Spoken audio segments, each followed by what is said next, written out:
What's up guys? In this tutorial, I will show you how to speed up a slow iPad internet connection.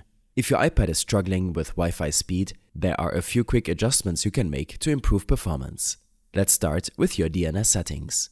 Open the Settings app, then tap on Wi-Fi. From here, tap the small I icon next to the Wi-Fi network you're currently connected to. First, make sure low data mode is turned off.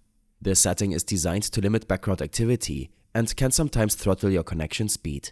Once that's disabled, scroll down and tap on Configure DNS. Switch the setting from automatic to manual. Now, remove any existing DNS entries and tap Add Server. Type in 8888 and then tap Add Server again and type 8844.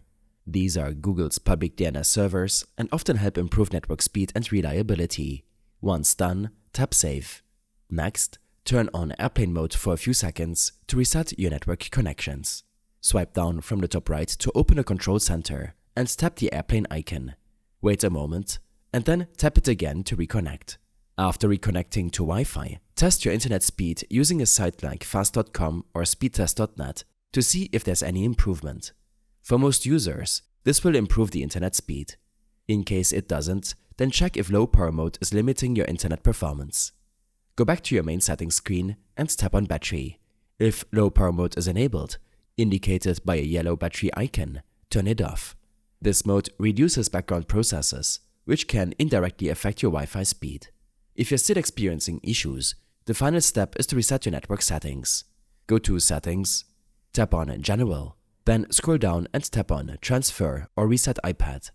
Choose Reset, and then tap on Reset Network Settings. This will erase all of your saved Wi-Fi networks and return your network settings to default, often resolving persistent connectivity problems. I hope this helped you out. Leave a comment if you have any questions and see you in the next one.